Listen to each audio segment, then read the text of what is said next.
You know, I don't suppose there are many things in this world that are indispensable, but this old bird comes about as close to it as you can get for an airplane. It's a KC-135 Stratotanker, and it's used for refueling aircraft in flight. Oh, we also use it in SAC for carrying cargo or passengers, and sometimes as an airborne command post. But when I say indispensable, I'm thinking of it mostly as a refueler. I'm Sergeant Novak, and I'm a boom operator on these KC-135 tankers. I work with a pilot, a co-pilot, and a navigator. We're the whole crew, just the four of us. Okay, preparation for contact checklist. Roger, preparation for contact, altimeter setting. Set 2992. Set co-pilot 2992. Stabilizer trim. Check.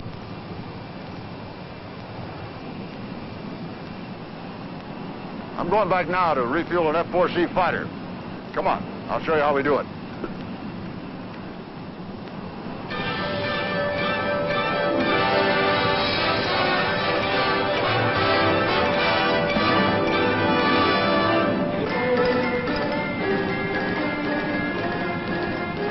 Good air TACAN doesn't apply. Strobe lights doesn't apply. Radio contact.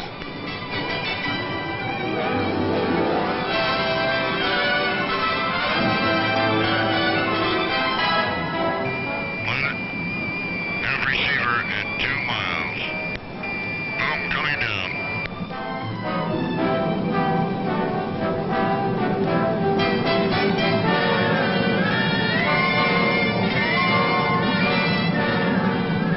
Radio contact. Okay, hose 64, shag 49, do you read?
Like I was saying a while ago, these tankers are almost indispensable for today's air operation.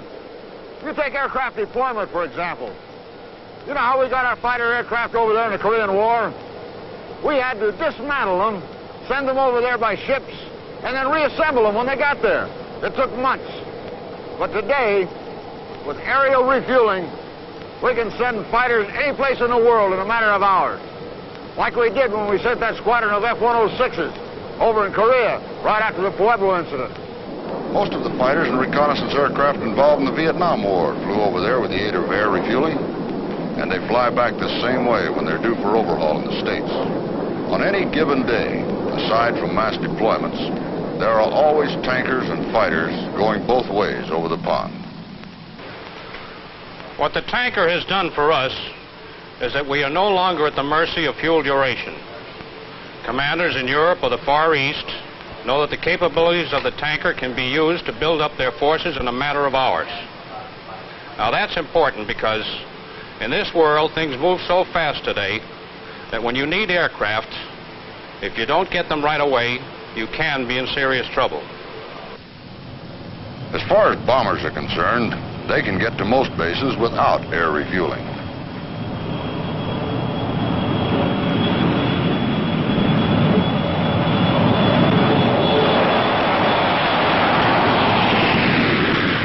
However, with refueling, we give them unlimited range and save precious time. So we are able to send B-52s non-stop and quickly to Guam from the U.S. on a regular basis. Many of the B-52s that go on bombing raids in Vietnam operate out of Guam. It's a long haul from Guam to Vietnam and back, and there's no way to complete the mission without air refueling.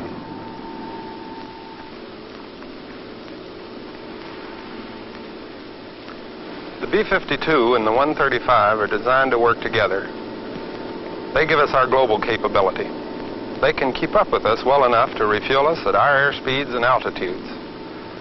They can refuel us at night and in all kinds of weather conditions.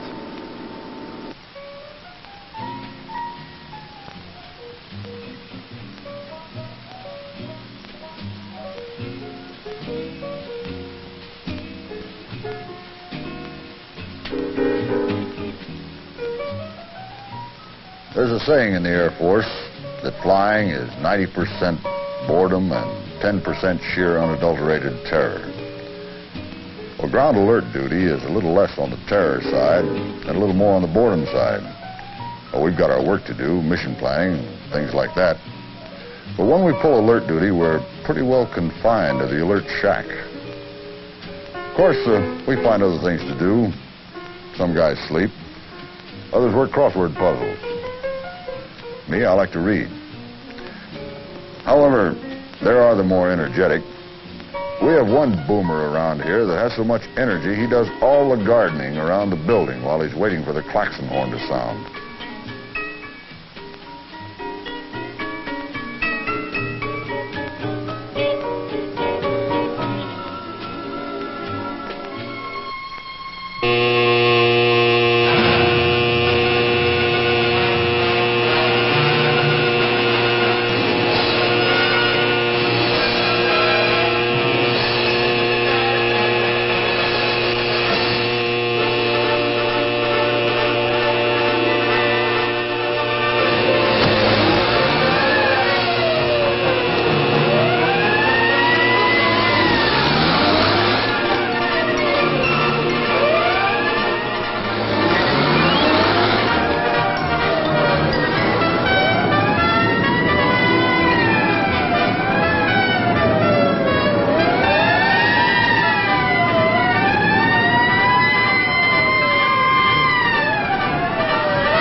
a nuclear war broke out, our bombers and tankers would be off the ground long before they could be hit. The tankers would go along to make sure the bombers had enough fuel to reach their targets and return.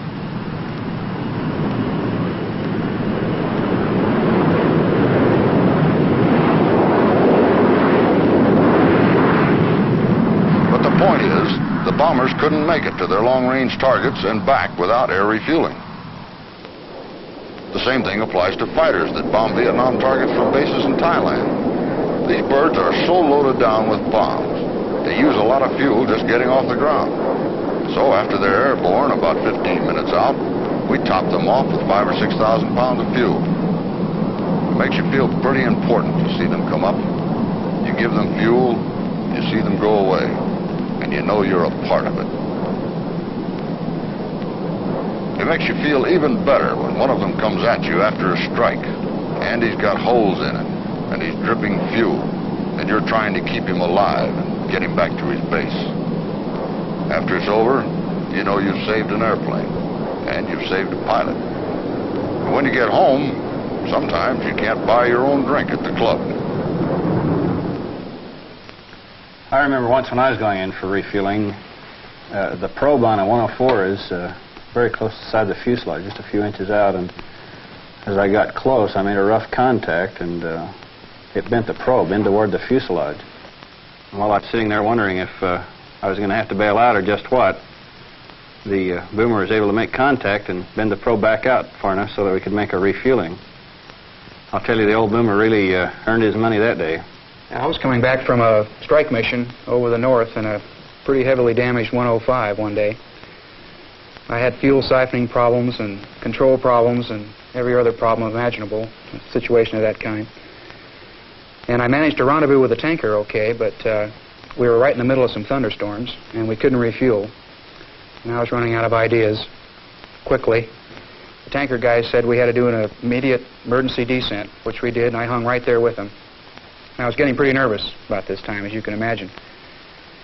And we got down below and leveled out, and those tanker guys took control and got me calmed down and got me hooked up. We had to slow way down because of my control problems. He slowed that big bird down, and I finally got my gas.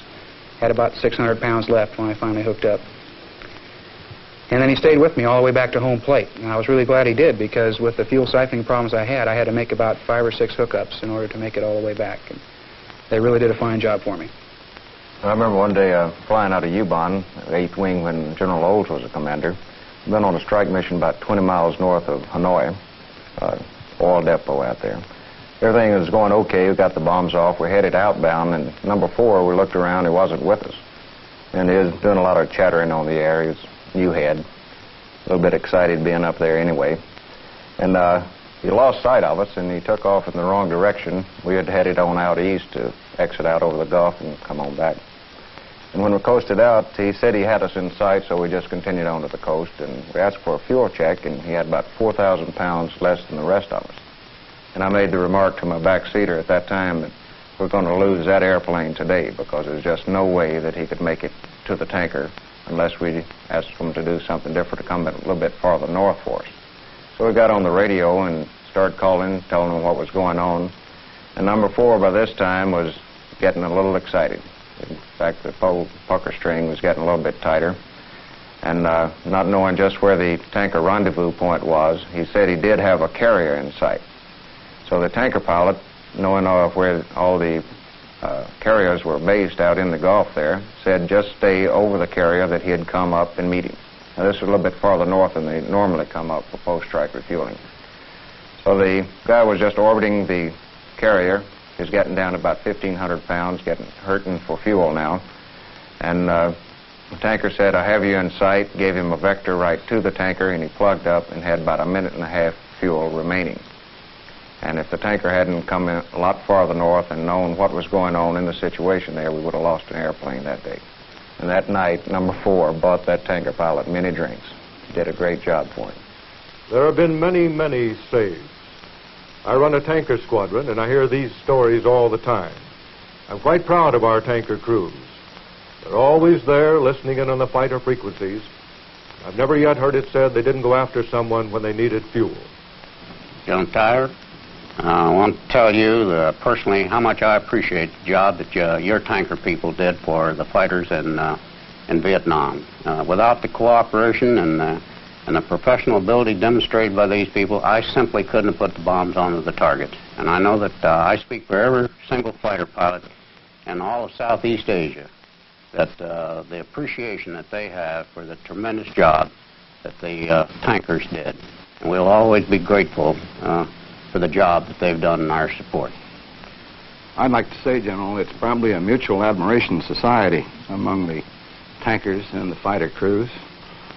I think that the tanker crews are probably more keenly aware than any other group of the tremendous responsibilities that the fighter and recon crews had on their missions over the North.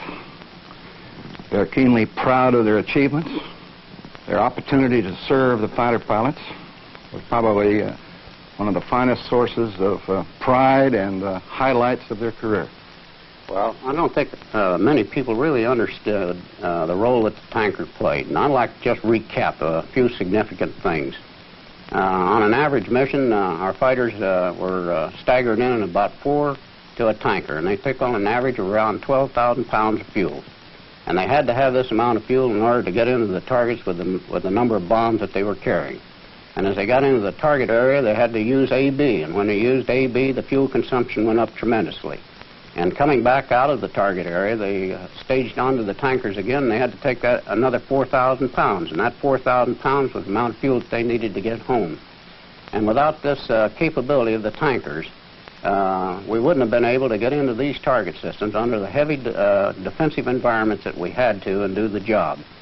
And for example, when we were going after the Paul Demure Bridge, probably the toughest target that we ever had, fuel was going to be critical. The timing had to be exact.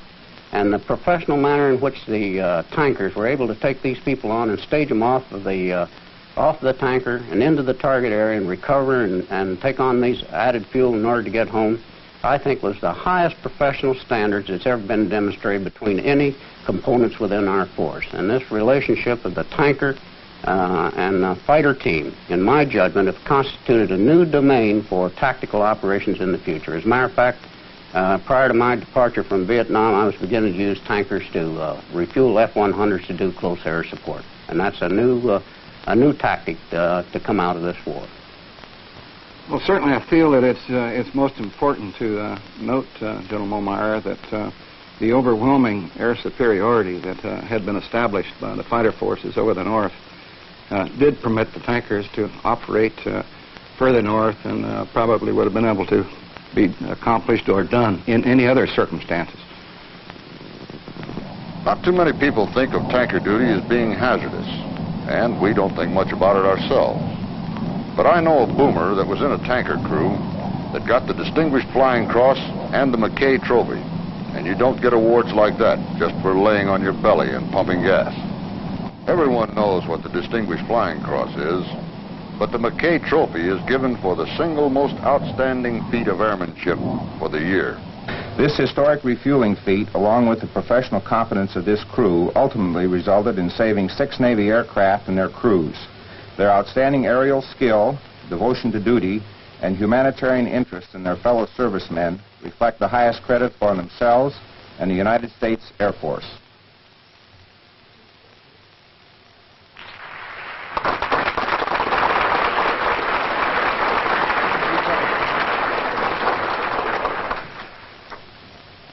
Mr. Secretary, General Lee Wade,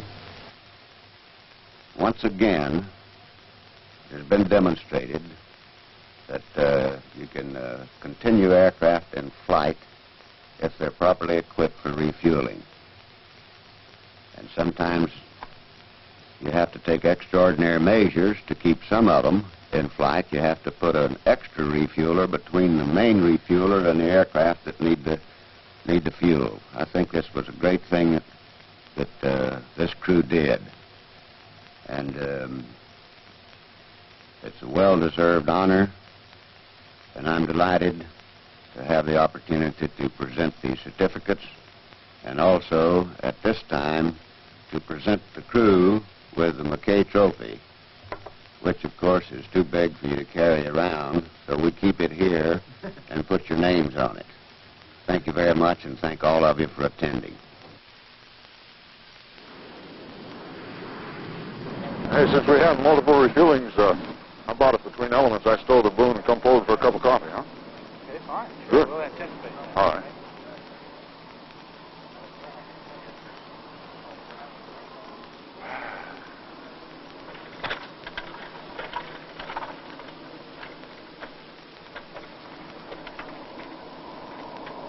Tanker crews that have been flying together for a while don't do much talking during flight.